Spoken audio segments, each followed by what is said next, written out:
Hi there again, it's Scott with Mr. Water. Today is June 3rd, 2024, and I am in Boonsboro, Maryland.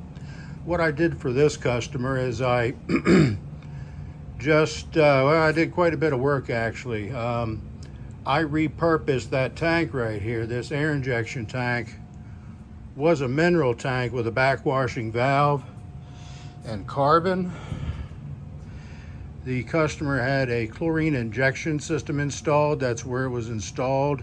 And there was a tank right there in the corner where that fan is that was there for a mixing tank. And so they had that for sulfur and iron. And here's what they've got over here as far as the pressure tank goes. So I put in another filter for them, replaced these filters here with some 30 micron filters for a big blue. That's not a big blue, but they'll fit. I installed a micronizer for her. That's the air injector that sucks the air into the water. And so she's got a very strong sulfur smell here. With high flow rates, that smaller tank may not take all the sulfur out of the water. We're just going to have to see. We may have to put a larger tank in at some time.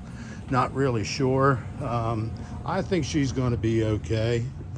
But that's a 1354 tank. We could step it up to a, that's a 1054. We could put in a 1354 and increase the contact time for the air injection. So we'll see what happens. But anyway, it's Scott with Mr. Water, another successful installation, and I will see you in the next video.